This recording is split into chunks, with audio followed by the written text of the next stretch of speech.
As imagens a seguir mostram a ilustração de um moinho de vento e seu esquema plano.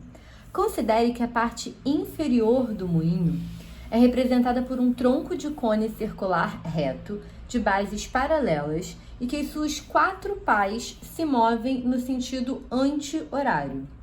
Admita as seguintes informações. Primeira, o tronco possui altura de 7 metros. Cada pá mede 4 metros de comprimento, sendo uma delas OP.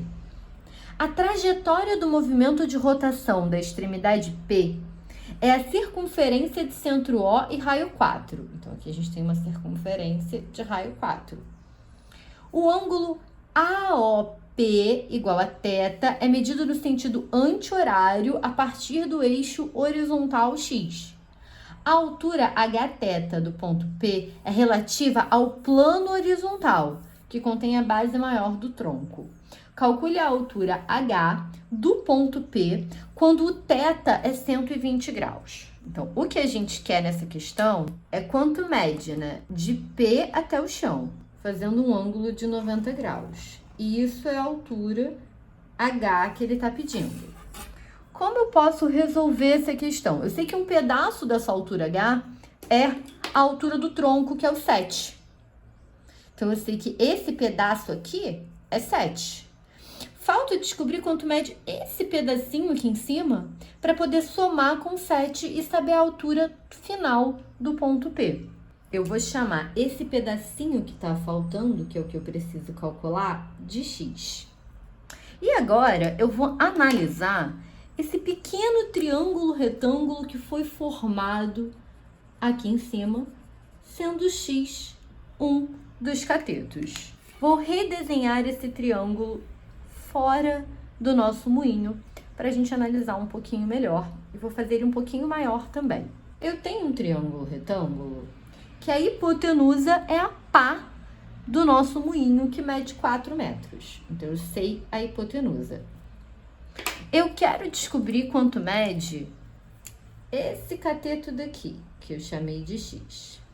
A princípio, eu posso até pensar, pô, eu podia fazer Pitágoras porque o triângulo é retângulo, mas não vai rolar, porque eu também não conheço o outro cateto. Só que eu tenho uma informação de ângulo na questão. Eu sei que θ, que é esse ângulo aqui, olha, é 120 graus. Como eu posso usar essa informação do θ para descobrir algum ângulo interno desse triângulo retângulo? Eu posso perceber que aqui eu tenho meia volta, que é 180 graus, a horizontal, o eixo X. E aí pensar que se até aqui já tem 120 graus, quanto que falta para chegar em 180? 180 menos 120, faltam 60 graus. Então, eu tenho a seguinte situação. Eu tenho um triângulo retângulo que eu conheço um dos ângulos agudos a 60 graus. Eu quero descobrir qual é o cateto que está do outro lado em relação a esse ângulo agudo. Ou seja, eu quero o cateto oposto. E a informação que eu conheço desse triângulo é a hipotenusa. E aí eu posso usar uma das razões trigonométricas. A gente sabe que são 3 principais, né? Soca à toa, seno, cosseno e tangente. O seno é a razão entre o cateto oposto e a hipotenusa, o cosseno é a razão entre o cateto adjacente e a hipotenusa, e a tangente é a razão entre o cateto oposto e o cateto adjacente. Qual das 3 razões trigonométricas a gente vai escolher nessa questão? A razão que envolve cateto oposto e hipotenusa. Cateto oposto sobre hipotenusa é o seno.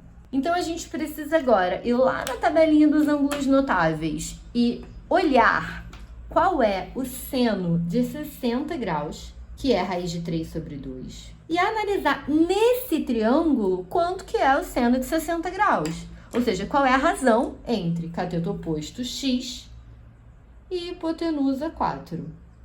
X sobre 4 tem que ser igual a raiz de 3 sobre 2. E aí é só resolver. A gente pode resolver isso de vários jeitos. Um deles é lembrando que quando eu tenho uma igualdade de frações, o produto dos meios é igual ao produto dos extremos, ou seja, x vezes 2 é igual a 4 vezes a raiz de 3. E aí eu posso dividir por 2, né? vai ficar x igual a 4 raiz de 3 dividido por 2. E aí o nosso x vai ser 2 raiz de 3. Vou dividir 4 por 2, que dá 2. E vou repetir a minha raiz de 3. Nesse caso, ele não me deu nenhuma aproximação para raiz de 3, então a gente vai deixar assim. Tava tudo em metros, né? Então, isso é 2 raiz de 3 metros. Essa é a altura do ponto P em relação ao chão? Não. Essa é a altura do ponto P em relação ao eixo X. O que ele pediu na questão foi a altura do ponto P. E a altura do ponto P é a soma de 7 metros, que é a altura do tronco de cone, com 2 raiz de 3, que é a distância do eixo X até o ponto P.